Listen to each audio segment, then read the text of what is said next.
Bueno, muy buenas noches a todas y a todos. Muchas gracias por las salutaciones, por las felicidades. Bueno, realmente como yo le decía hoy a Edgar, que estuvo de cumpleaños días pasados, el mejor modo de pasar este día nuestro de quienes ejercemos la docencia es dando una clase, que es lo que tanto nos gusta. Y estoy muy contenta de poder compartir sobre todo un tema tan importante como es el ejercicio de la patria potestad, uno de los aspectos realmente más interesantes a los que hace referencia el programa de estudios. Antes de iniciar, porque vamos a explicitar un poquito también cómo vamos a encarar, cómo vamos a enfocar esta clase, quiero decir respecto de los trabajos prácticos conforme me estaban consultando, que claramente que los trabajos prácticos, como dijimos, versan sobre un punto en particular que a ustedes les guste. Un punto en particular que puede ser justamente este que tiene que ver con el régimen de relacionamiento o con el régimen de convivencia, cualesquiera de esas temáticas que a ustedes les pueda suscitar alguna inquietud o quisieran desarrollar, porque todas las cuestiones abordadas en nuestro programa realmente a hoy tienen un desarrollo sumamente novedoso. No hay ningún punto del programa que no tenga hoy una lectura en ese contexto globalizado, además, y cómo los estados están encarando las soluciones a las cuestiones que se plantean. Entonces, ustedes eligen un tema, un punto del programa. No estamos diciendo de ninguna manera, eso quiero aclarar, que tengan que desarrollar una unidad. No, porque eso desde luego está ya previsto está previsto en el texto de la profesora Alicia Pucheta y también con los materiales que yo les estoy preparando. Bueno, no sé si me están escuchando bien, supongo que sí, porque no siento ninguna interferencia. Bueno, vamos a empezar entonces, ¿sí? Esta unidad, conforme ustedes tienen en el planeamiento del programa, se denomina, en realidad hablamos de derecho y familia, patria potestad. Y esta noche nos vamos a circunscribir netamente a la patria potestad, que justamente es, como les decía, una de las instituciones, esto les decía en las primeras clases, más importantes de nuestra materia. ¿Por qué? Porque cuando hablamos de instituciones, hablamos de la adopción, hablamos de la tutela, hablamos de la curatela, y aquí aparece justamente la patria potestad. Bueno, en cuanto a los antecedentes históricos, fíjense ustedes que hay algo muy interesante que nos hace notar la autora, que es la autora Pucheta, que no necesariamente encontramos los orígenes de la patria potestad en el derecho romano, como usualmente acostumbramos a afirmar, sino en el derecho asiático. Entonces, la verdad que si nos ponemos a leer textos que refieran a los orígenes de la patria potestad, incluso podemos ir mucho más allá en la época hasta de las cavernas, si queremos, porque ya veíamos cómo las familias ejercían ese poder, incluso decimos omnímodo, esto quiere decir sin límites de vida y muerte, que tenían los progenitores y las progenitoras sobre sus hijos y sobre sus hijas. Entonces, este es un punto interesante también en el derecho romano, de cuando decimos sin límites, porque fíjense y recuerden cuando estudiaron derecho romano que el pater familias, porque ese es el concepto, tenía ese poder omnímodo sobre los hijos, las hijas y las esposas, es decir, podía incluso, si ustedes recuerdan, entregar a sus esposas en prenda, en carácter de esclavas a los acreedores. Y también podían dar muerte a sus hijos o a sus hijas si así lo quisieran. ¿Por qué? Porque en realidad la persona en ese tiempo del derecho romano estaba completamente cosificada. Y cuando hablamos de la cosificación no es otra cosa más que el objeto, considerar a la persona como objeto y no como sujeto de derechos. ¿Qué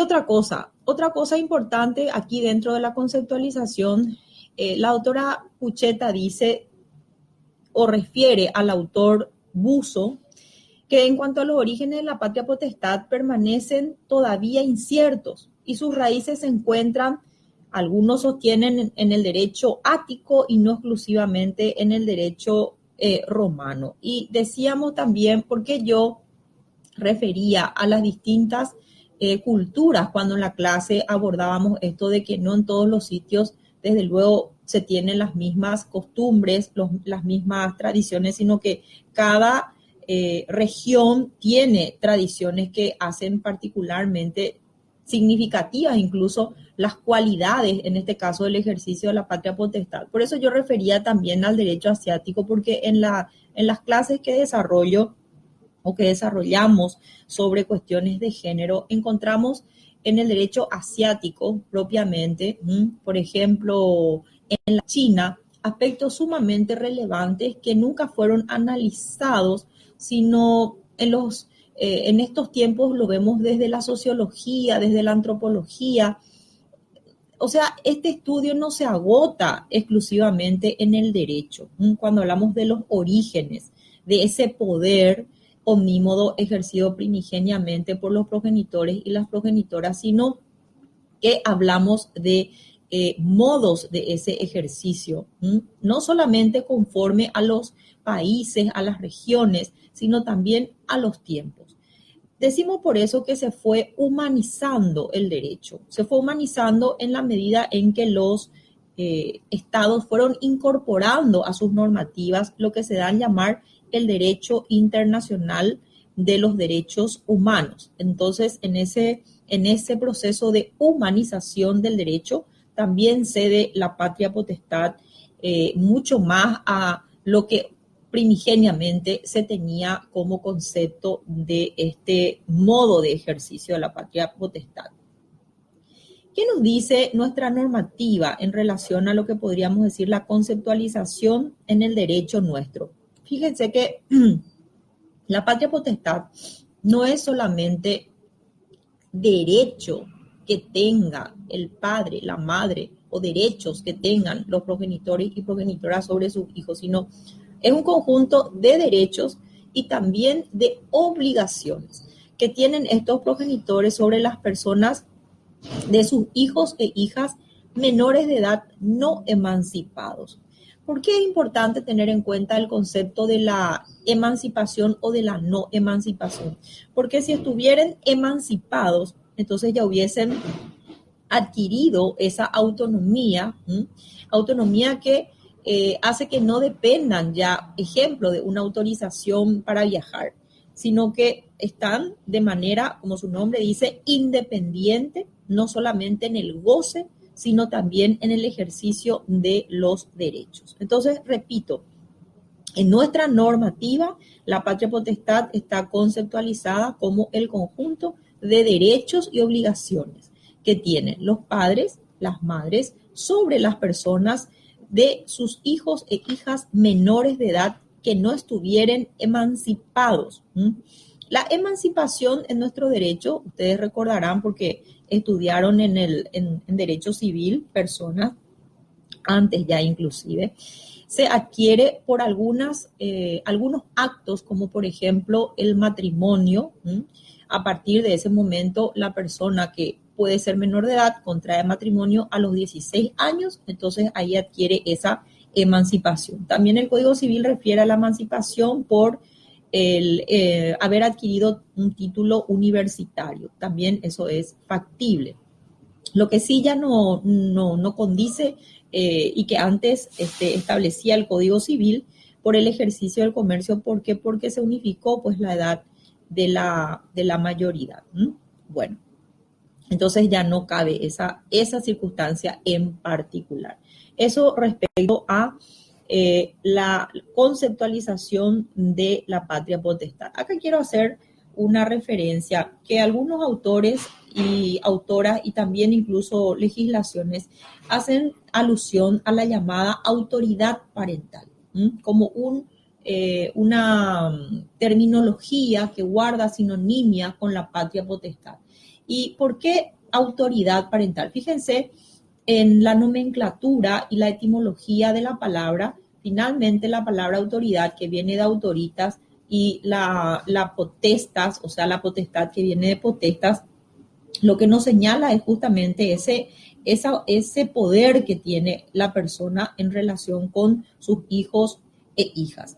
Y la autoridad parental es abordada en algunos estados de manera hasta, diría, un poco más, no voy a decir abierta, pero consideran como una normalidad, por decirlo de algún modo, aunque a mí no me gusta mucho usar la palabra normalidad, pero vamos a usarla para que se comprenda lo que quiero significar, cuando hacen referencia al ejercicio de manera coparticipativa de los padres y de las madres. Es cierto que la patria potestad, por más que los progenitores, por ejemplo, estuvieran separados o divorciados, de igual manera no termina la patria potestad para el progenitor o progenitora con quien no se convive, porque esa suele ser una confusión que tienen algunas personas. Piensan que porque se divorciaron los padres o porque se separaron, ya el hijo que no convive con aquel o con aquella no tiene o tiene roto, digamos, cortado el cordón umbilical referente a la patria potestad. Y eso no es así.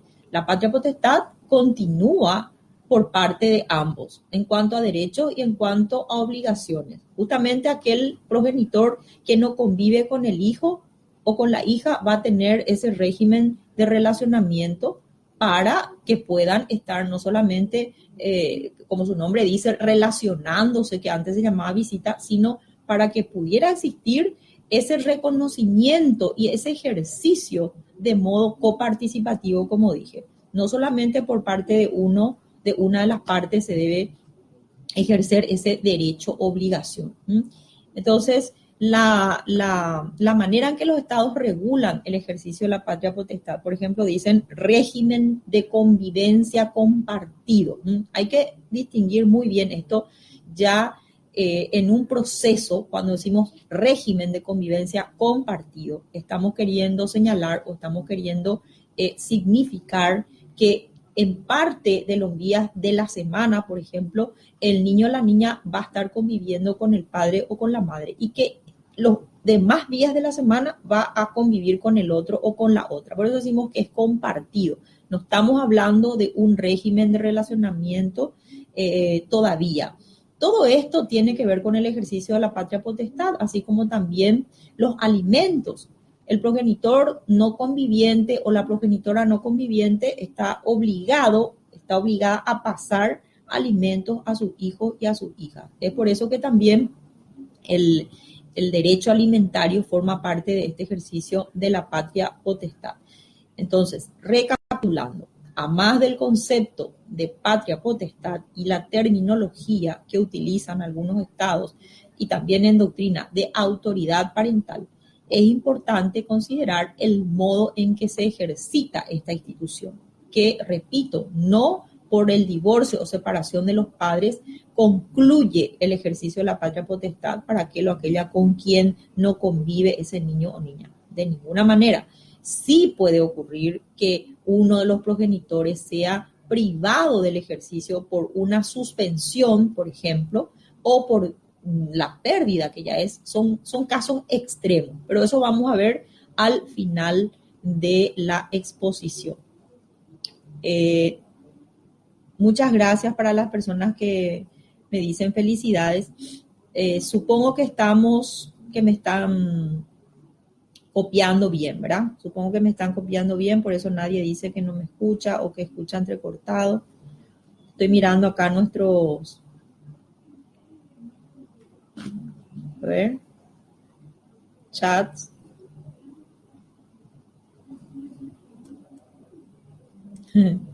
Gracias, muchas gracias. Me pone muy, muy, muy contenta realmente. Muchas gracias.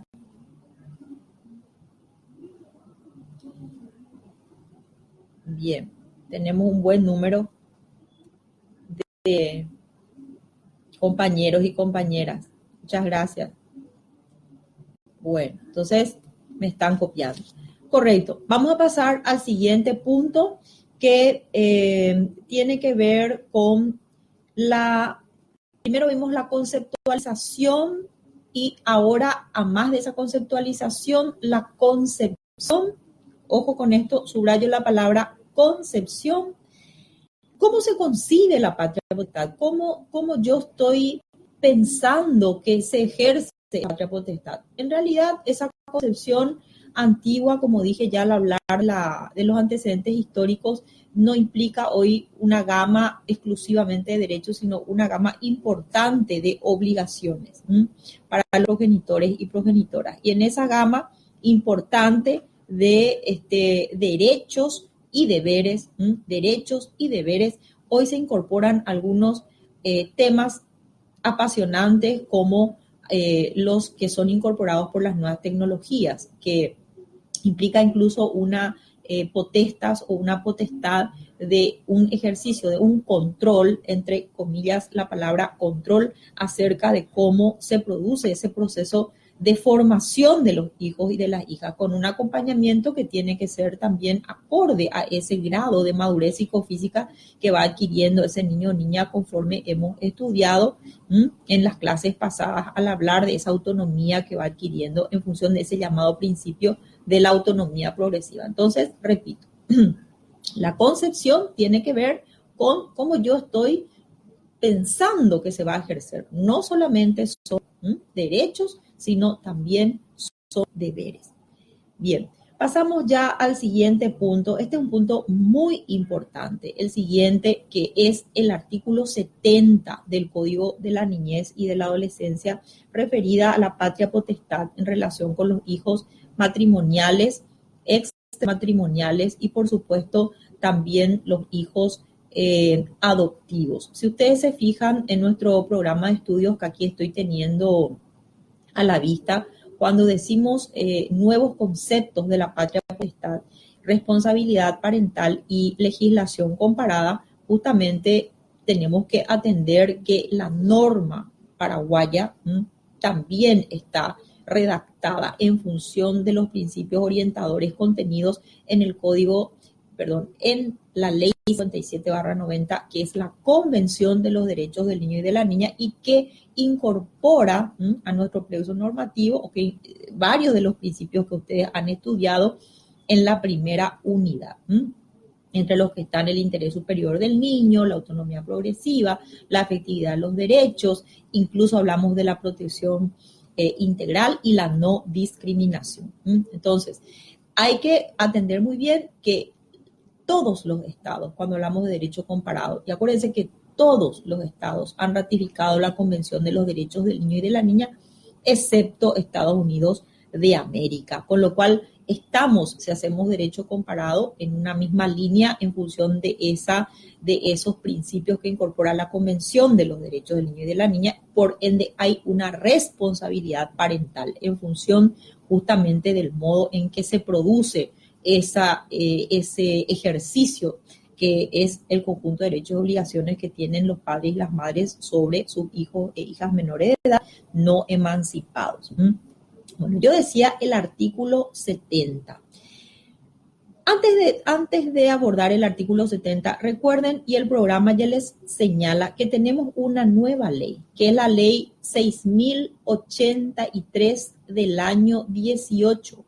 Esa ley 6083 del año 18 viene a modificar el Código de la Niñez y de la Adolescencia en algunos artículos, pero no refiere a este 70, sino que hace referencia al 92, 93, 94, 95, 96, que tienen que ver con los regímenes de convivencia y de relacionamiento. Yo voy a empezar por el artículo 70, que es, siguiendo nuestro programa, el que debemos atender en función de la competencia, subrayo la palabra competencia, atribuida a los jueces y juezas para otorgar o conocer, mejor dicho, todo lo que refiera a este ejercicio de la patria potestad.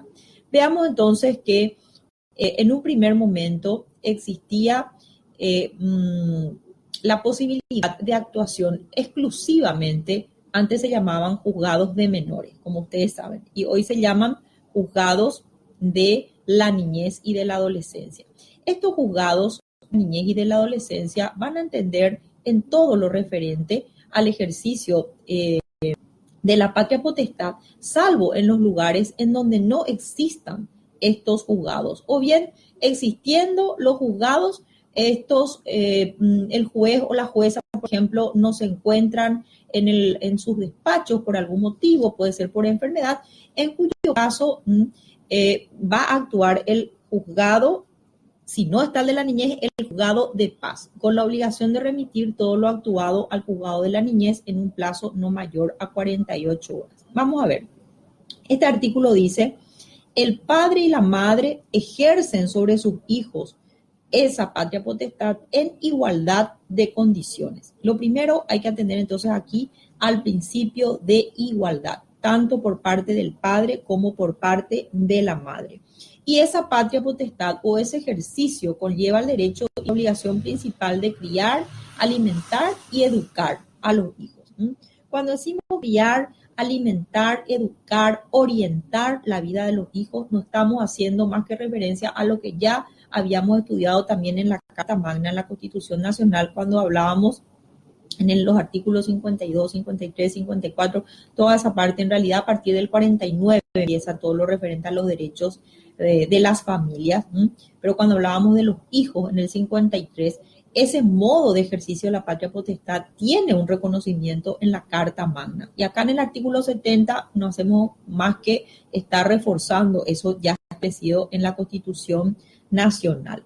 Esta patria potestad, repito, en cuanto a competencia, hace que los juzgados de la niñez sean los competentes en la materia, pero cuando no existan, repito, juzgados de la niñez, o si existiendo los jueces de la niñez no estuvieran en su despacho por alguna circunstancia, allí el juzgado de paz más cercano es el que va a tomar intervención y va a, en su caso, dictar alguna medida cautelar o alguna medida de protección con carácter urgente, teniendo la obligación de elevar al juzgado de la niñez competente todo lo actuado en un plazo no mayor a 48 horas. Eso es lo que nos dice el artículo 70. Ahora bien, hay también que atender a la ley, a la nueva ley de juzgados de paz, que aquí yo voy a hacer una crítica para mí constructiva. O sea, desde mi óptica, la crítica que hago es una crítica constructiva, aunque pudieran existir personas que no compartan el criterio mío. O sea, siempre es importante dejar sentado nuestro criterio personal.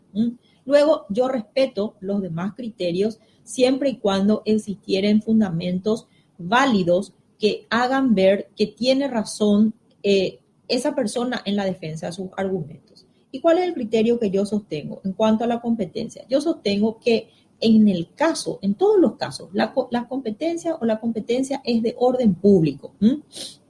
Eso no lo digo yo, lo dice el Código Procesal Civil. ¿Y qué quiere decir que la competencia es de orden público? Que cuando a un juzgado yo le reconozco la jurisdicción, ¿qué quiere decir esto? La jurisdicción. La jurisdicción en términos de conocer en un caso y de resolver en ese caso.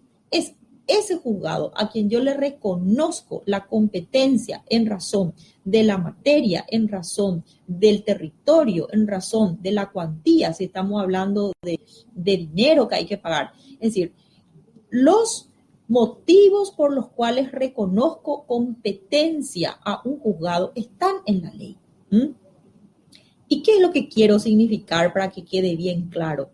Que la competencia atribuida a los juzgados de la niñez y la adolescencia, como todas las que se reconocen a los juzgados, es una competencia de orden público que no puedo soslayar. Es decir, no puedo dejar de atender y decir, este caso puede resolver tal juez o tal jueza.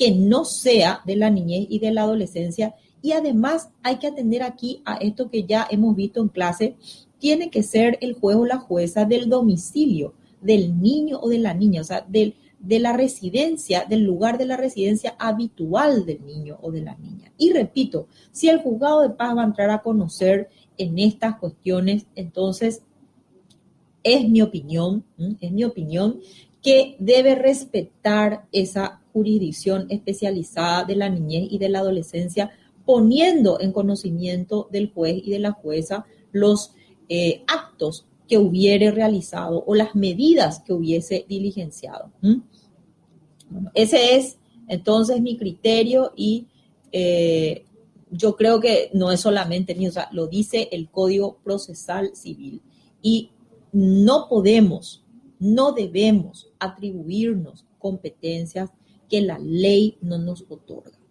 Entonces, aquí hay que atender muy bien lo que dice el artículo 70. Voy a leer, a pesar de que ya dije, voy a leer. En los lugares en donde no existan, ¿qué quiere decir no exista este? Se refiere a juzgado de la niñez y la adolescencia. El juez de paz de la localidad podrá ordenar las medidas de seguridad urgentes con carácter provisorio, legisladas por el Código, con la obligación de remitir al juez competente en el plazo de 48 horas todo lo actuado. Y aquí es donde tenemos esta ley de jueces, de juzgados de paz, donde se establecen algunas competencias también que tienen que ver con la materia, pero en el material de estudios que nosotros y nosotras estamos teniendo a la vista, yo les voy a poner esa normativa para que ustedes también pudieran hacer el cotejo o el comparado y luego les voy a solicitar también me den su opinión. Bueno, pasamos al siguiente, artículo 71. ¿Qué dice el artículo 71? Que las personas que ejerzan la patria potestad están obligadas a prestar alimentos a sus hijos. Acá me voy a detener. Los alimentos, como varias veces, están comprendidos no solamente por lo que implica la comida, para rápido y pronto, sino los alimentos conllevan medicamentos, salud, eso quiere decir, por ejemplo, seguro médico, educación, eso quiere decir pago de matrícula, aranceles del colegio, de la escuela, útiles escolares, la ropa, la vestimenta que utiliza el niño o la niña, todo aquello que sea indispensable o necesario para el desarrollo de la vida del niño y de la niña. Y esta obligación de alimentar sienta una premisa, ese artículo 70, dice no tiene que ser en condiciones inferiores a las que disfruta aquel alimentante o aquella alimentante. Entonces, yo no puedo argumentar que no voy a pasar alimento a mi hijo o a mi hija y luego tengo un modo de vida que no condice con aquella afirmación de que no puedo aportar en concepto de alimentos. Además, no solamente es una obligación el que yo tenga que brindarle lo mejor a ese niño o niña que está en un grado progresivo de desarrollo y de madurez psicofísica, que eso es también fundamental, sino hay un tema muy importante, a más de estos alimentos y de los bienes materiales, que yo siempre sostengo y que es el prodigar amor a los hijos y a las hijas. He dicho varias veces en clase que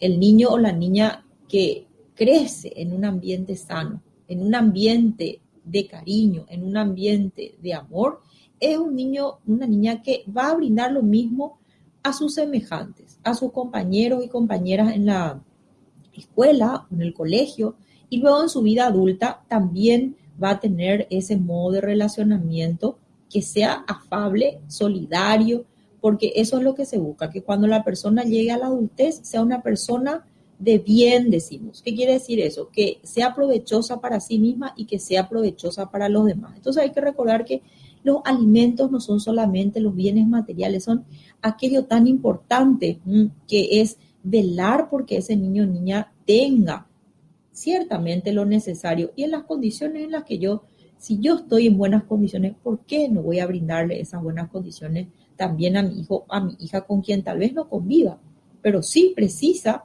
de condiciones, buenas condiciones para su desarrollo y el amor, como les digo, que luego va a hacer que ese niño o niña crezca de un modo sano desde el punto de vista psicofísico, que es fundamental para la persona. Y eso tiene que ver con un principio, que es el principio de la dignidad humana. El principio de la dignidad humana está en el preámbulo de la Constitución Nacional y está en el artículo 1 de la Constitución Nacional. ¿Y qué quiere decir vivir dignamente? Hay una canción que a mí me gusta mucho de Mercedes Sosa, Honrar la vida. Honrar la vida es eso, vivir dignamente. Vivir dignamente. Y los hijos y las hijas, lógicamente, no solamente se merecen por las leyes que establecen, sino que los hijos y las hijas son personas en desarrollo, son pequeñitos y pequeñitas que precisan de una especial atención. Entonces, ese artículo 71 para mí tiene que ser leído de un modo humanizante. Vamos al preámbulo de la Constitución, vamos al artículo 1 de la Constitución, vamos, si quieren, al interés superior del niño, el artículo 54 de la Constitución, al artículo 3 de la Convención de los Derechos del Niño y de la Niña y al 3 del Código de la Niñez y de la Adolescencia. Entonces hacemos una lectura que nos permita también decir las reglas del derecho, que son tan rígidas, que son tan duras, tienen muchas veces que flexibilizarse ante ciertas situaciones. Ni qué decir si yo tuviera que dar esta clase en el marco de lo que implica la pandemia o el COVID-19 en cuanto al ejercicio de la patria potestad y en materia de derecho comparado. Hay tanto, solamente un punto que no quiero dejar escapar y que tiene que ver con la convivencia y con el relacionamiento. Recuerden, por favor, que los niños, niñas y las personas mayores, eso quiere decir personas que tienen 60 años para arriba, son personas que están habituadas, es decir, apegadas a las costumbres. Cuando tienen un horario para comer, para dormir, para asearse, buscan en esas horas que son habituales para el descanso, para la comida, para el recreo, el ocio, para el juego, porque hay que dejar esos espacios, buscan esos espacios. Y lo que el derecho comparado nos dice hoy, como estamos atravesando esta pandemia del COVID-19, que tratemos que esos niños, niñas y también las personas mayores tienen similares, digamos, principios de cuidado. No alterar esta situación. Además, el peligro que conlleva que salgan a las calles. Yo estuve asistiendo, así, ustedes saben que yo no ejerzo la profesión porque brindo mi servicio en la Corte Suprema de Justicia, o sea, dependo de la Corte Suprema de Justicia por la instancia en la que me encuentro.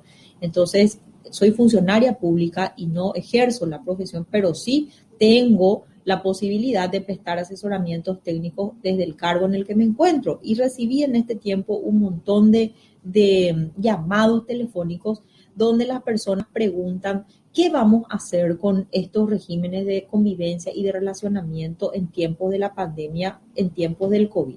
Y participé y sigo participando en muchas teleconferencias, seminarios, cursos donde hacemos derecho comparado con distintos países y todos y todas coincidimos en que esos niños y niñas, por una cuestión de preservar su salud, tienen que mantenerse en el recinto del hogar, lo que no implica que no van a articular un modo de comunicación, por supuesto, con el padre o con la madre no conviviente. Y ese modo de articulación se tiene que ver en función de lo que ya en el juzgado, en el expediente, obra como antecedente. Muchas veces las relaciones, que es lo mejor que puede ocurrir entre los padres y las madres, son buenas, y en ese sentido entonces es más fácil dar cumplimiento a estos regímenes. Y otras veces cuando no, es donde se crean algunas situaciones que para preservar la salud y la integridad psicofísica del niño y de la niña, se mantiene, digamos, en el recinto del hogar, pero con modos de articulación, de comunicación con los padres con quienes no conviven. Por ejemplo, a través de los medios telemáticos, por supuesto, como estamos ahora comunicándonos nosotros y nosotras y hasta que pase esta situación. Los modos no son únicos, los modos son diversos y cada caso es un caso. Ahí vamos a entrar entonces a qué implica el ejercicio de la patria potestad en términos de los derechos y de los deberes. Velar por su desarrollo integral. Ahí tenemos el principio de la protección integral. Proveer, como dije hace rato, no solamente a su educación, sino a su sostenimiento. Dirigir su proceso educativo, vivir con ellos. Y el vivir no quiere decir estar nomás bajo un mismo techo, sino convivir.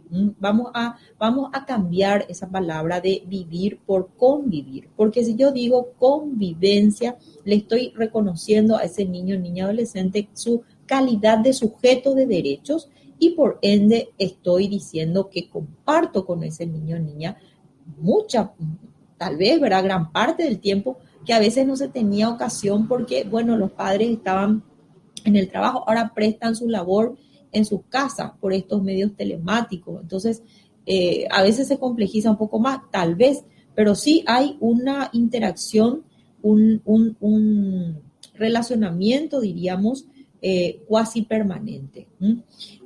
Pero me pareció interesante en este sentido una acotación doctrinaria que hace unos días hicieron en una teleconferencia diciendo que el hecho de pasar por esta situación de la pandemia y de que los padres se queden más tiempo en los hogares no implica que los mismos compartan más tiempo con los hijos. Fíjense qué interesante. Entonces, ¿por qué puede ocurrir? Y puede ocurrir por lo mismo en lo que ustedes y yo estamos ahora. Estamos acá absortos y absortas en este momento, yo concentrada frente al ordenador, ustedes seguramente también frente a una pantalla de la computadora o del teléfono, que en este momento, digamos, no estamos con esas personas que forman parte de nuestro entorno, aunque ellas están, lógicamente, tal vez en una pieza contigua.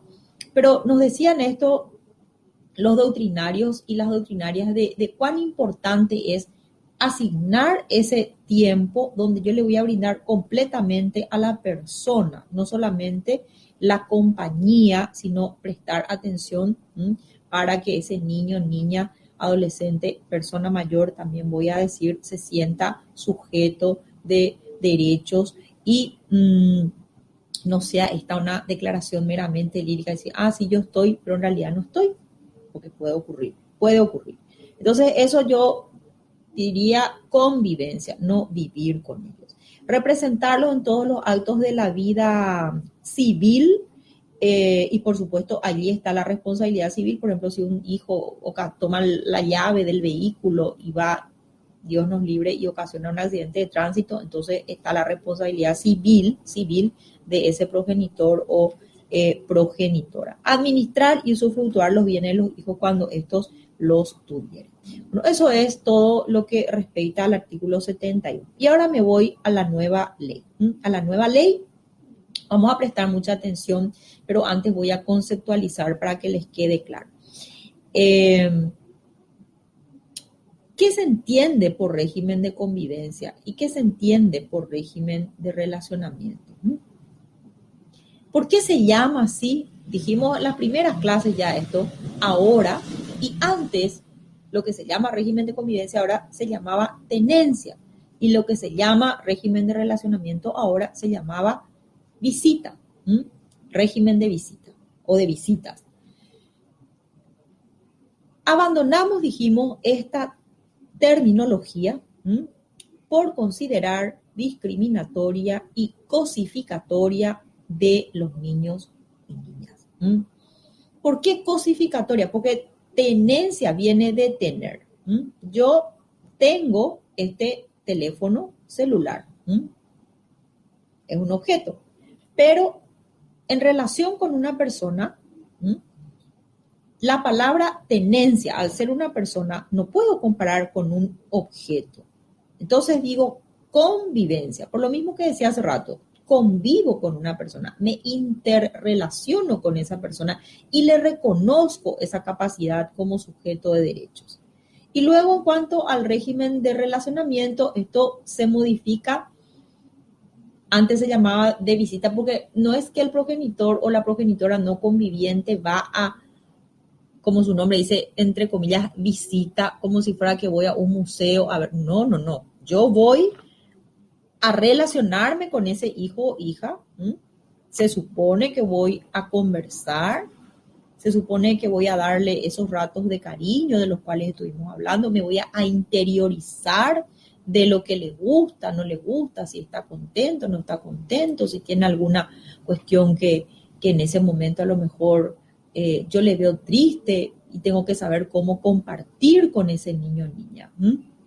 O alegre, todos esos momentos que los padres pasan con sus hijos e hijas durante los regímenes de relacionamiento, son momentos que deben ser aprovechados realmente al máximo y no como ocurre a veces que van y los buscan de las casas de los progenitores o progenitoras convivientes y en vez de ir a relacionarse con los hijos van y les dejan en las casas de los abuelos y de las abuelas y después otra vez les llevan a sus domicilios, porque entonces no estoy cumpliendo con ese régimen a cabalidad. Yo no digo que, claro que hay que llevarle a las casas de los abuelos, hay que llevarles, si es por mí, que estén en la casa de los abuelos, pero también con ese progenitor o con esa progenitora con quien no convive, porque lo que precisa es relacionarse con su papá o con su mamá no conviviente, también con sus abuelos y abuelas, también con sus tíos, tías, primos. No decimos que no, lo que decimos es que no se supla, que no se haga un cambio por, entonces yo, bueno, ya entre comillas voy a utilizar esta palabra que acostumbran a usar, le retiré de la casa de la ejemplo, ¿verdad? Progenitora y fue con mi papá, con mi mamá o con mi padre, pero ¿y contigo? ¿Se relaciona contigo? Bueno, ahí es donde hay que atender muy bien. Entonces, convivencia es esto que decimos, estar bajo el mismo techo con papá o con mamá y el relacionamiento es justamente no solamente, repito, ir a buscarle al hijo y luego, entre comillas, cuidado con la palabra que voy a utilizar, depositarle en un sitio para luego otra vez llevarle a su lugar de origen, porque entonces no estoy cumpliendo con ese necesario relacionamiento que la norma me indica. Bueno, ahora vamos a la ley 6083 que modifica el Código de la Niñez y de la Adolescencia en los artículos que señalé y empezamos con el 92. ¿Qué nos dice el artículo 92 del Código de la Niñez, pero que está plasmado ahora en esta ley 6083? Que el niño, niña o adolescente tienen el derecho a la convivencia con sus padres, a menos, subrayo esta palabra, que sea lesiva, subrayo la palabra lesiva, a su interés o conveniencia, lo que será determinado por el juzgado en cada caso. Esto ya decía el antiguo, no antiguo, porque no es antiguo, pero el anterior artículo 92. Es una premisa que lo que nos señala es que si es perjudicial, eso quiere decir lesivo, a su interés superior, la convivencia con uno de sus progenitores o progenitoras, entonces no va a poder convivir con él o con ella. Ejemplo, en los casos de maltrato. Acuérdense que el maltrato puede ser físico, puede ser psicológico, incluso abusos sexuales, que los índices son altos, como les dije varias veces. Entonces, la convivencia es para, se presume siempre para los dos, con los ambos progenitores. Pero si esa convivencia es lesiva o es perjudicial, entonces se le priva a aquel padre o a aquella madre que está causando el perjuicio en relación con el hijo. Y la segunda parte del artículo 92 nos dice que el niño, niña o adolescente tienen el derecho a mantenerse vinculado con los demás miembros de la familia con quienes no convivan. Así, por ejemplo, decía yo, los abuelos, abuelas, tíos, tías, primos, primas, estamos hablando siempre del ámbito más cercano, ¿verdad? Pero inclusive nos dice el artículo que con terceros, con terceras personas también se pueden relacionar, aunque esas terceras personas no sean parientes. ¿Cuándo va a ocurrir eso? Cuando el interés del niño o niña así lo aconsejen. Aquí tenemos el claro ejemplo.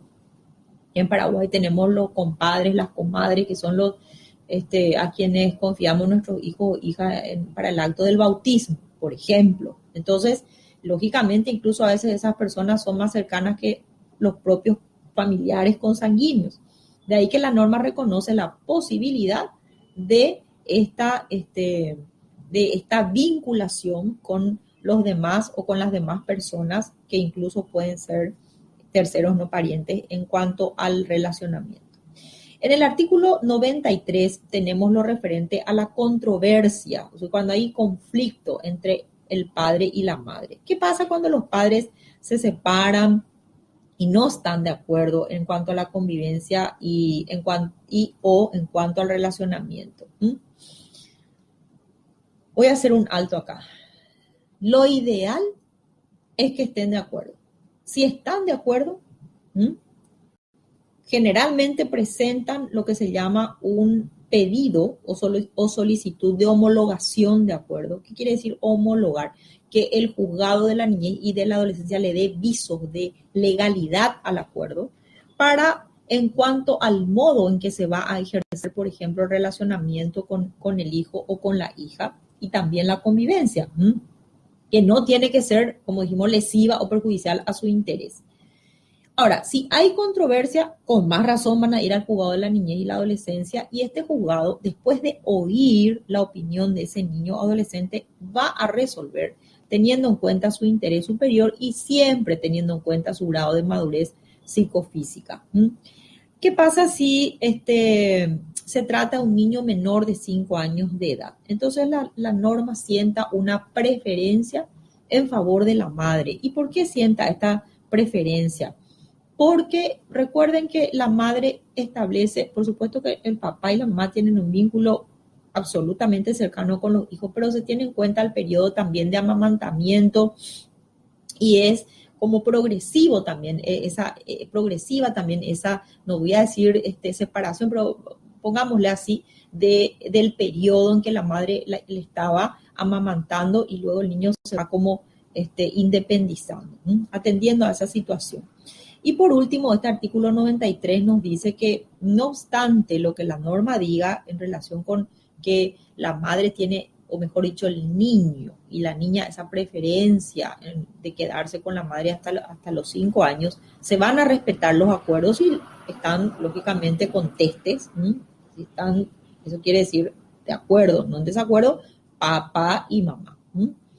Realmente muy parecido a lo que ya estaba estipulado o establecido con anterioridad. En el artículo 94 hablamos ya de la restitución nacional, que también tiene que ver con estos regímenes, porque suele darse a veces que se produce un arrebato. ¿Qué es el arrebato? Es despojarle al progenitor o a la progenitora que tiene la convivencia con el hijo, despojarle, mejor dicho, al hijo, despojarle de esa convivencia con el progenitor o la progenitora. Entonces, si nos dice ese artículo, cualquiera de estos padres o una tercera persona arrebate a ese niño o niña o adolescente del papá o la mamá con quien conviva, o también el arrebato se puede dar en relación con la persona que ejerce la tutela, la guarda, el abrigo que fueron otorgados de manera judicial. Entonces, estos que están reclamando pueden pedir al juzgado la restitución por medio de un juicio de trámite sumarísimo. Eso quiere decir de trámite ágil, rápido, que está establecido justamente ya en este artículo 94, y esto siempre bajo declaración jurada de los hechos que se alegan. ¿Cómo va a ser el procedimiento? Si yo alego arrebato de mi hijo o de mi hija, entonces el juzgado inmediatamente va a convocar a las partes a una audiencia que no puede sobrepasar 3 días desde que se presenta se pone a conocimiento del juzgado el arrebato. ¿Y qué es lo que el juzgado ordena? Que se le presente a ese niño, niña o adolescente bajo apercibimiento de resolver la restitución del mismo o de la misma al lugar donde convivía. Entonces yo le digo al progenitor o progenitora que arrebató al niño, en el plazo de 3 días, dispongo que se presente, se lleva a cabo, repito, en un plazo máximo de 3 días la audiencia, y en esa audiencia ya se tiene que presentar ese progenitor o progenitora que arrebató al niño o niña con el niño o con la niña. Y si no lo hace, entonces el juzgado le dice, le apercibe. Eso quiere decir que hay una amenaza, ¿m?, de que si no lo hace así, se va a resolver la restitución inmediata de ese niño o niña al lugar donde estaba ya residiendo con anterioridad o conviviendo con anterioridad al arrebato. Las partes, nos dice la norma, van a concurrir a la audiencia acompañadas de sus testigos y demás instrumentos de prueba, y el juzgado va a resolver rápidamente, y esa resolución que recaiga en el proceso va a ser apelable sin efecto suspensivo. Voy a explicar esto pormenorizadamente porque quiero que me entiendan muy bien, ya que aquí ya estamos hablando de aspectos de derecho de forma o procedimentales. ¿Qué es el recurso de apelación? El recurso de apelación es en realidad para que me entiendan, como su nombre dice, recurso herramienta que me da la norma cuando no estoy de acuerdo con el dictado de lo que el juez dispuso en la resolución. Entonces yo, ¿qué hago? Apelo, recurro de esa resolución y, como bien dice aquí la norma, el juzgado me va a conceder en su caso sin efecto suspensivo. Quiere decir que no se suspenden los efectos de la resolución dictada por ese juez de que ese niño o niña tenga que ser restituido al hogar donde convivía con anterioridad. Porque, o si no, pues no tiene ningún sentido que yo diga, bueno, apelo y se queda todavía conmigo y no cumplo la orden judicial. No, porque si hay una orden judicial de restituirle al hogar donde convivía con anterioridad, esa orden judicial se tiene que cumplir. ¿Cuál es el fundamento? El llamado status quo. Eso quiere decir no alterar la situación, la habitualidad, el modus vivendi de ese niño o niña adolescente con anterioridad al hecho del arrebato.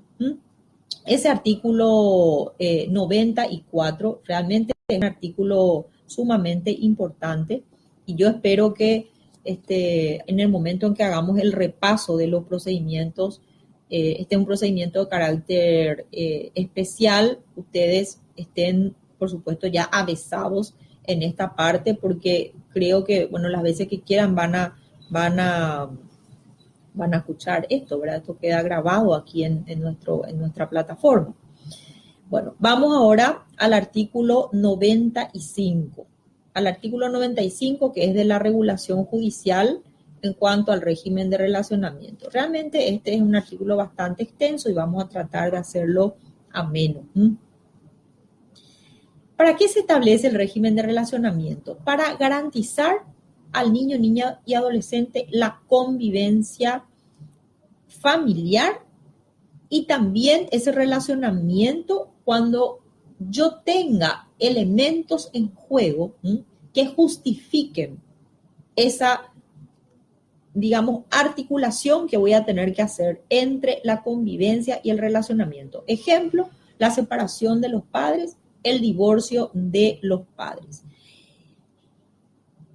La regulación judicial va a entrar a funcionar cuando los padres no estén de acuerdo en cuanto al régimen de relacionamiento. Porque si están de acuerdo y el juzgado revisa ese acuerdo y ve que no es lesivo al interés de ese niño, niña, adolescente, va a homologar, que es lo mejor que puede ocurrir. Estar de acuerdo y que ese acuerdo sea realmente beneficioso para ese hijo o para esa hija, entonces homologa al juez. Pero cuando no hay acuerdo es que entra el juzgado a establecer los límites acerca de los modos en que se van a ejercer tanto la convivencia como el relacionamiento. Y vemos que el juzgado durante cualquier etapa del procedimiento de regulación judicial de la convivencia o de la regulación judicial del relacionamiento, tanto de oficio como a petición de cualquiera de las partes, puede dictar como medida cautelar de protección la fijación provisoria de convivencia familiar o la fijación provisoria del régimen de relacionamiento. Siempre tiene que oír a las partes. Esto en un plazo que es como un cliché, vamos a decir como algo inamovible, siempre dice dentro del tercer día, porque acá los plazos son más cortos, de solicitada la medida y se resuelve sin más trámite, siendo la resolución recaída revisable nuevamente de oficio o a pedido de cualquiera de las partes. Aquí quiero subrayar el principio de oficiosidad, y esto quiere decir que el juez no necesita que las partes pidan algo, sino que él per se dispone cualquier medida que considere pertinente y beneficiosa para el interés superior del niño o de la niña. ¿Qué pasa si no comparece la parte demandada? Esto no es obstáculo, nos dice la norma, como ya lo decía anteriormente, para que se dicte la medida cautelar de protección que sea más beneficiosa para ese niño, niña o adolescente. Bueno, en el segundo párrafo de la disposición del artículo 95 vamos a atender muy bien lo que ya habíamos visto también en clase, quiénes son auxiliares especializados de justicia. Habíamos dicho los psicólogos, psicólogas, trabajadores, trabajadoras sociales, aquellos que ejercen la llamada pericia, los dictámenes periciales, los dictámenes técnicos que arrojan luz a los jueces de la niñez y de la adolescencia para el momento en que van a dictar las medidas o las resoluciones que contengan las medidas. El juzgado entonces debe disponer esa orientación especializada del grupo familiar y también puede ordenar de manera adicional el seguimiento. ¿Qué quiere decir el seguimiento? Un monitoreo, un control de cómo se está dando la convivencia familiar o cómo se está dando el régimen de relacionamiento establecido judicialmente a través de estos auxiliares especializados de justicia que van a conformar el equipo asesor de la justicia de la niñez y de la adolescencia. Estos asesores tienen que informar al juzgado de modo periódico cómo están trabajando con la familia, cómo están haciendo ese trabajo de orientación especializada y cómo se está cumpliendo la convivencia y el relacionamiento, aunque tanto la convivencia como el relacionamiento pudieron haber sido dispuestos solo todavía de manera provisional como medida cautelar de protección. Aquí me remonto al artículo 175 del Código de la Niñez y de la Adolescencia, tantas veces ya referido en clase, y les decía yo, hay que hacer una distinción muy importante entre el artículo 34 del Código de la Niñez y la Adolescencia, que refiere a las medidas de protección y apoyo que dictan las CODENIS, que son las instancias administrativas, excepto las tres últimas que requieren de autorización judicial. Se han de acordar ustedes. Distinguir estas medidas de las medidas establecidas en el artículo 175, que son las medidas cautelares de protección, que solamente pueden ser dictadas por los juzgados de la niñez y de la adolescencia, y en algunos casos, como vimos, por los juzgados de paz. Entonces, recordar, por favor, principio de oficiosidad, aquí, muy importante, que ya referí lo que quiere decir. El juzgado no necesita que las partes pidan, sino per se el juez o la jueza dicta la medida cautelar más beneficiosa hacia interés superior del niño o de la niña. Principio del interés superior del niño y de la niña, como siempre, ya ustedes conocen muy bien cuáles son esas normas. Y en función de estos que van a actuar como orientadores, esos son los principios. Orientadores para la decisión del juzgado, el juzgado va a resolver tanto la convivencia como el relacionamiento. Este régimen de relacionamiento establecido por el juzgado se puede extender, como dije anteriormente, a los parientes. ¿Hasta qué grado? Nos dice la norma, hasta el 4º grado de consanguinidad y hasta el 2º grado de afinidad. Incluso dijimos también a terceros no parientes cuando el interés superior del niño, niña o adolescente así lo aconseje. Y el último párrafo del artículo nos dice, del artículo 95, que va a ser competente en la regulación judicial de la convivencia familiar y también en cuanto al establecimiento del régimen de relacionamiento, el mismo juzgado que ya intervino liminarmente en la adopción de estas medidas cautelares de protección. Finalmente, tenemos a continuación el artículo 96, que tiene que ver con el incumplimiento del régimen de relacionamiento, y es hasta aquí que está en mi intención dar la clase de hoy. Como siempre, yo no quiero causarles a ustedes cansancio y meter tanta cosa que después les abrume. Entonces siempre estoy dando por temas específicos. Hoy damos la patria potestad, su ejercicio que conlleva la convivencia, el relacionamiento, y llegamos hasta ahí. Con este artículo que voy a explicitar a continuación y que también es un poco extenso. ¿Qué pasa cuando no se cumple? Nos dice el 96, incumplimiento del régimen de relacionamiento. Este incumplimiento puede deberse a varios motivos. A veces el mismo progenitor o la misma progenitora que debe facilitar, ese progenitor o progenitora con quien convive el niño o niña, que debe facilitar el relacionamiento con el otro progenitor o progenitora, puede poner algún obstáculo o algunos obstáculos que, cuidado con lo que voy a decir, pueden ser atendibles en la medida en que haya un fundamento real de preocupación ante el cual ese progenitor o progenitora conviviente con el niño o niña dice: yo no puedo permitir que se dé el relacionamiento en estas circunstancias porque se pone en peligro, por ejemplo, la vida del niño o de la niña. En este caso, se puede solicitar lo que se llama un régimen de relacionamiento vigilado, donde una trabajadora social, por ejemplo, acompaña, no le digo que va a estar ahí sentada, pegada al progenitor o a la progenitora que está relacionándose con el niño, pero sí a una cierta distancia, de modo que esa vigilancia le permita también intervenir en caso que pudiera ser vulnerado los derechos o la integridad psicofísica de ese niño o niña. Y a veces el incumplimiento proviene del mismo progenitor o progenitora que debe venir a interesarse por ese relacionamiento, porque no tiene tiempo, porque no quiere. Bueno, esas son las situaciones por las cuales se pueden dar o se puede dar lo que nos dice el 96, incumplimiento del régimen de relacionamiento. Ahora bien, el proceso por el cual se dilucida este incumplimiento del régimen de relacionamiento establecido judicialmente se va a tramitar ante el mismo juzgado que dispuso. ¿Por qué? Porque este ya lo conoce, o sea, ya conoce el caso.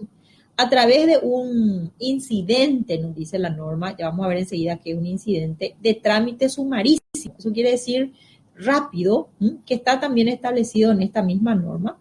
Y siempre esto bajo declaración jurada de los hechos que estoy alegando, para evitar que la persona pueda decir alguna argucia, mentira y dificultar en realidad el régimen y no cumplirlo. Siempre entonces bajo declaración jurada, que tiene un peso importante porque el perjurio tiene una sanción penal. ¿Qué es el incidente? El incidente es una cuestión accesoria al proceso principal. Este es otro concepto del derecho adjetivo o de forma, es decir, procedimental. Repito, el incidente es toda cuestión accesoria al proceso principal. ¿Y qué quiere decir esto? El proceso principal, ejemplo, el régimen de convivencia, el régimen de relacionamiento son nuestros procesos o es nuestro proceso principal.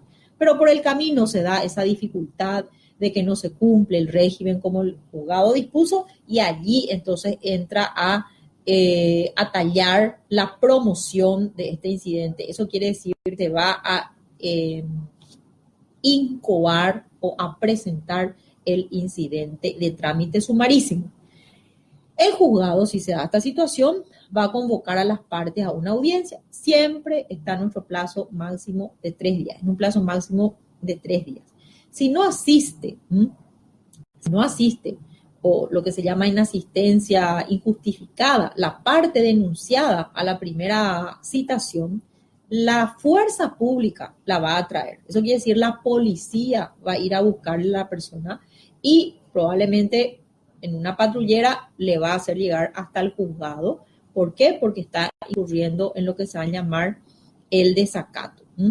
El que no está obligado a comparecer en la audiencia es el niño, la niña o adolescente, porque en realidad no es el niño, la niña o el adolescente quienes están planteando la problemática, sino aquel progenitor o progenitora que no está cumpliendo con el régimen.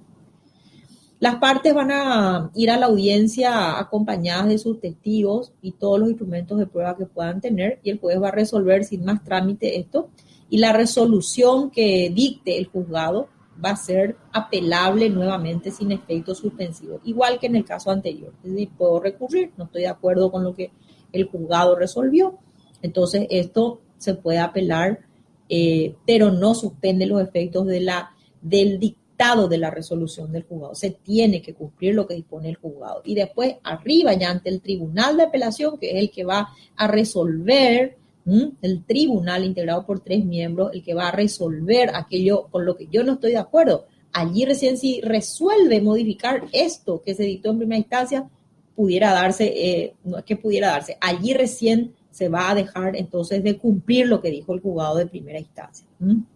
Así les explico caseramente para que se entienda lo que digo. Igual después vamos a repasar esto, no se preocupen.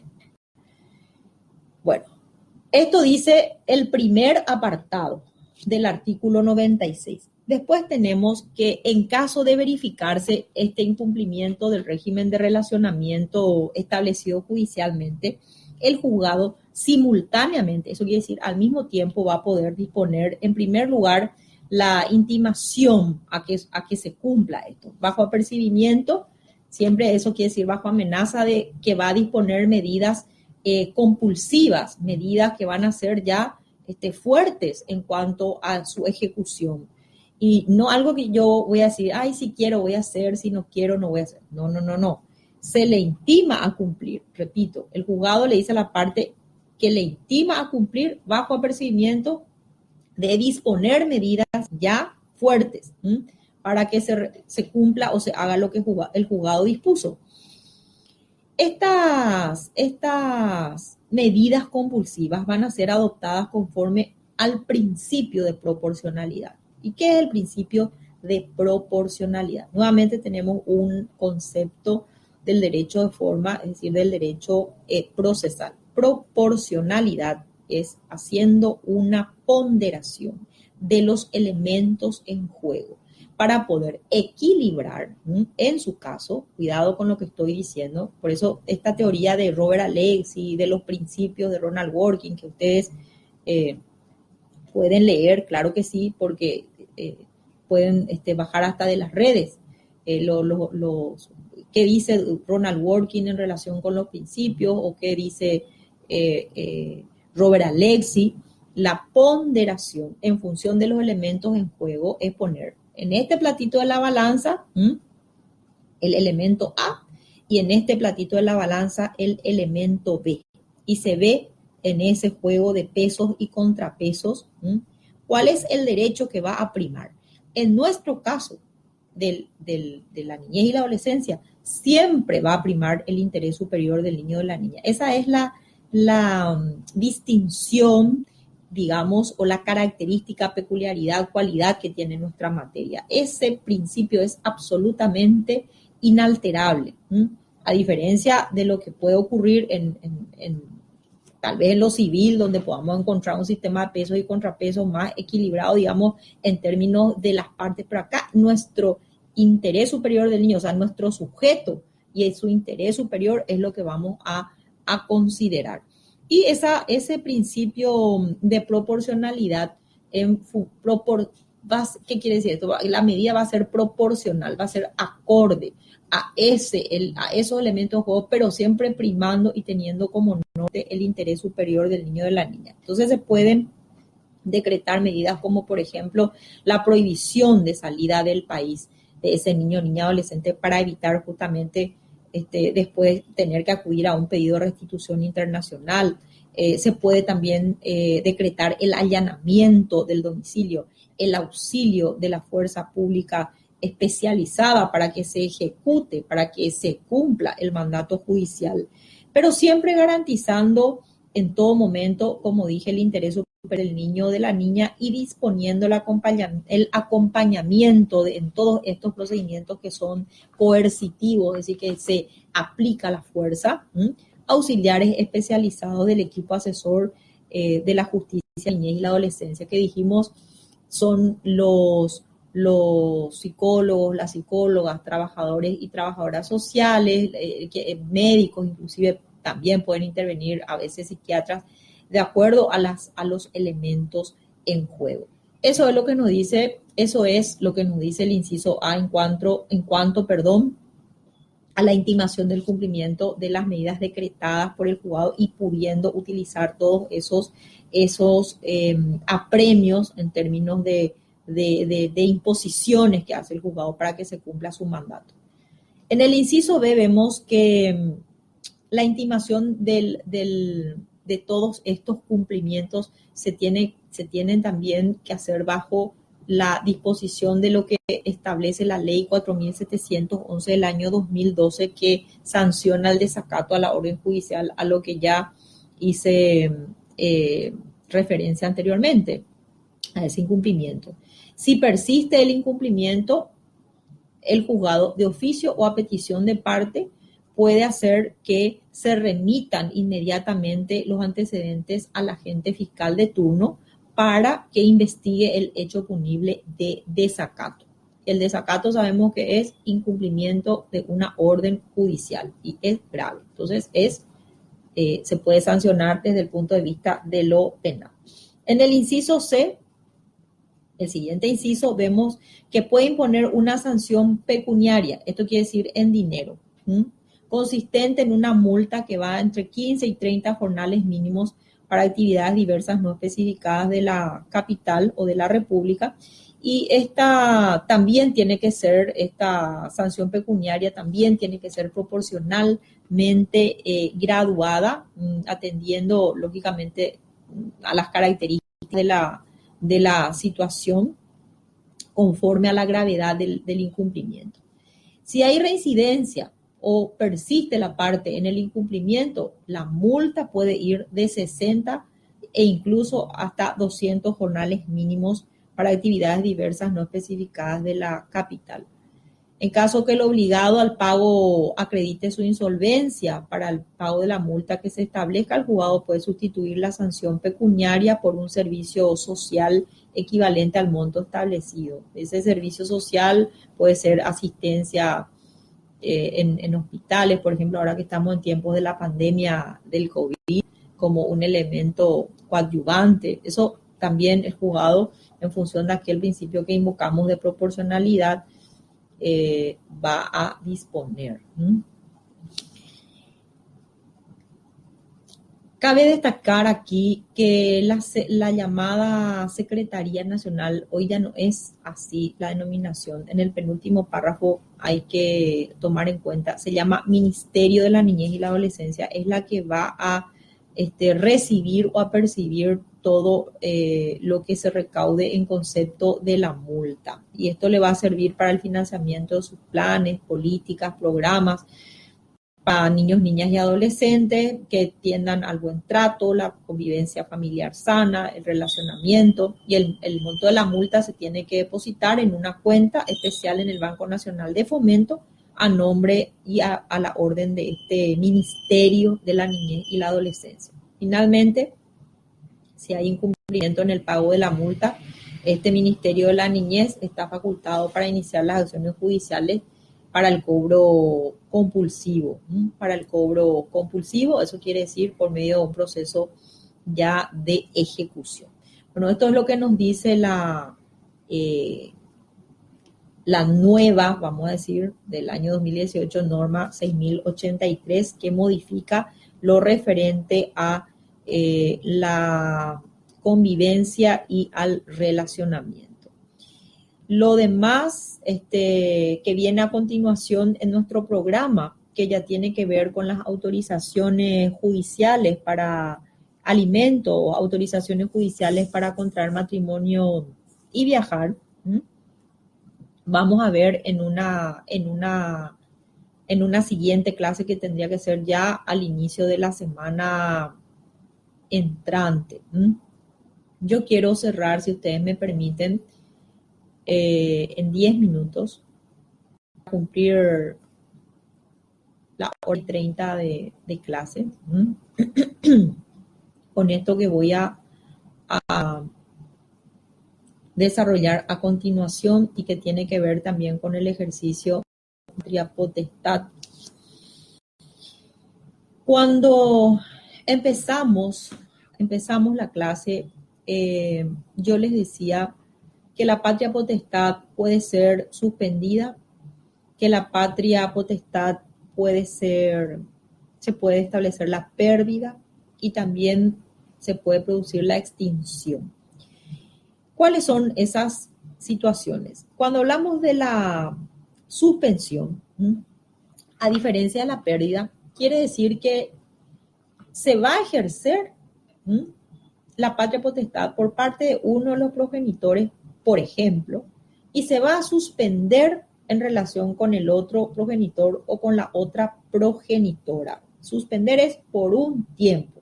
Eso implica que al cabo del tiempo de la suspensión retoma el ejercicio de la patria potestad. Pero cuidado, me refiero a suspensión para ese padre o madre en términos de sus derechos, no de su obligación. Eso hay que entender. La suspensión de la patria potestad o la pérdida de la patria potestad no implica que ese progenitor o progenitora a quien se le suspende el ejercicio o a quien se le privó definitivamente el ejercicio se va a desligar, para que me entienda, de esos derechos. No, los derechos van a estar ahí hasta que la persona llegue a la mayoría o hasta que muera. También puede ocurrir. Pero las obligaciones, si bien persisten las obligaciones, los derechos de ese progenitor o progenitora en relación con sus hijos se pierden durante ese tiempo. ¿Cuáles son los casos de suspensión? Interdicción del padre o de la madre dictada por autoridad judicial competente. Eso ustedes ya estudiaron en civil personas, así que no vamos a estar perdiendo tiempo aquí. Recuerden ustedes los casos de interdicción. Durante en ese tiempo se suspende. Pero tuvo que haber sido decretada, mejor dicho, dispuesta la interdicción por autoridad judicial competente.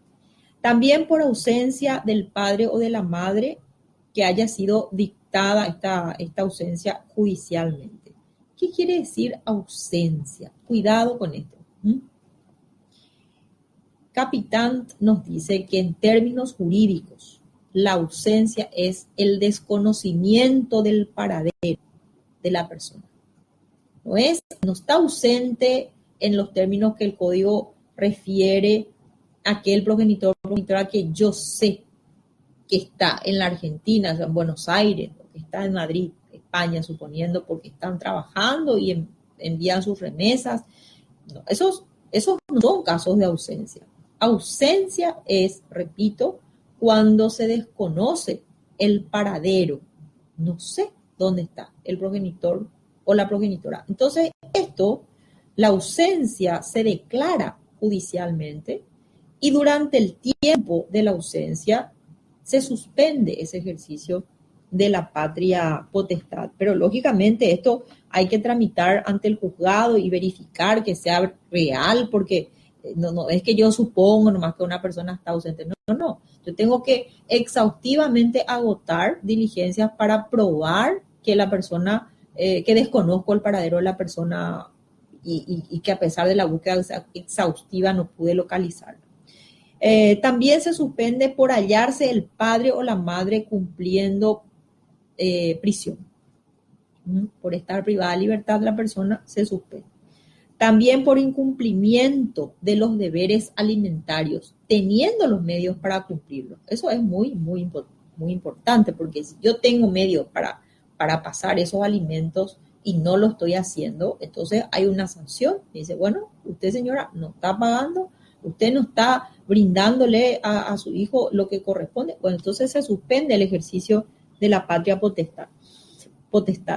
También por, cuidado con esto, violencia que perjudique la salud física o mental de los hijos, aun cuando sea ejercida a título de disciplina y sin perjuicio de otras medidas que puedan ser dictadas conforme a la gravedad del hecho. ¿Por qué? Porque si yo dije que disciplinariamente le castigué, entre comillas esa palabra, al niño o la niña, y no fue tan grave, entonces se suspende por un tiempo. Pero si ya puse en peligro la vida del niño o la niña, puedo llegar a perder la patria potestad. Eso vamos a ver enseguida. Y repito, la pérdida no implica que no tenga obligación. Lo que voy a perder yo son los derechos en relación con mis hijos. Por ejemplo, el relacionamiento. O el tema de los derechos sucesorios, que lógicamente si yo fallezco, mi hijo me va a seguir heredando. Pero si él fallece primero, yo no le voy a heredar, porque yo ya perdí los derechos en relación con él. El último inciso de la suspensión dice, por el incumplimiento de los demás deberes de la patria potestad, que vimos limitarmente alimentos, todo lo que ustedes, vivir con ellos, convivir, perdón, con ellos y con ellas, lo que habíamos visto con anterioridad. Estos son los casos de suspensión. ¿Cuándo se produce la pérdida? Y quiero decirles acá que la pérdida es definitiva. A diferencia de la suspensión que puedo recuperar, el ejercicio de la patria potestad, la pérdida es definitiva. Ya no es posible recuperar. Por declaración judicial solamente, también la pérdida, y en los siguientes casos. Primero, porque fue condenada la persona por la comisión de un hecho punible, en contra, que haya ido en contra de la vida, por ejemplo, del hijo o de la hija. Luego, por haber fracasado el periodo de convivencia en proceso de adopción, es decir, no prendió, no se dio, entonces ya no tiene sentido seguir con lo referente a la patria potestad, porque no va a proseguir, digamos, estos trámites de adopción. Por acciones que causen grave daño psicofísico o daño mental al hijo, y también por omisiones. Por ejemplo, tienen que ser omisiones que pongan en grave peligro al hijo o a la hija, dejar de alimentar al hijo. Hay una omisión, dejo de alimentarle, y esto puede causar hasta la muerte de los pequeños o de las pequeñas. Estos son los casos entonces de pérdida, como dije, ya no se recuperan, esa es la diferencia con la suspensión. Y por último, la extinción de la patria potestad. ¿Cuándo se extingue la patria potestad? Por muerte de los padres o por muerte de los hijos, por llegar los hijos a la mayoría de edad, y también por emancipación, que son los casos que vimos con anterioridad. Por emancipación, que son los casos que vimos con anterioridad, por haber contraído, eso quiere decir por haber contraído matrimonio o por la obtención de título universitario. Bueno, estos tres últimos puntos entonces son los referentes a suspensión, pérdida y extinción de la patria potestad. Solamente voy a hacer un paneo de lo que a la luz acá del programa, de lo que acabo de desarrollar esta noche. Hablamos entonces de patria potestad, hicimos antecedentes históricos, conceptualización, que es definición, los nuevos conceptos, cuando referíamos a la posibilidad, por ejemplo, del régimen compartido o de la patria potestad en función de esa responsabilidad parental, la legislación comparada. Hablamos del régimen de convivencia, del régimen de relacionamiento, que nos dice la nueva normativa del año 2018, que es la ley número 6083. Y por último hablamos de los casos de suspensión, extinción y pérdida del ejercicio de la patria potestad. Bueno, esto espero les sirva para lo que viene seguidamente, que pienso desarrollar con ustedes la semana que viene. Estaríamos culminando esta unidad referente a la patria potestad, porque ahora nos va a quedar ya la parte de asistencia alimenticia y las autorizaciones. Esos puntos vamos a hacer en una clase que en realidad debíamos haber desarrollado para la primera evaluación hasta acá. Y como ustedes habrán visto, existe una disposición ya de la facultad en cuanto a los modos en que vamos a ir de aquí en adelante. Bueno, muchísimas gracias a todas y a todos por su participación, por los saludos de este día. Espero que tengan un excelente día mañana, Día del Trabajador y de la Trabajadora, y también un excelente fin de semana. Buenas noches.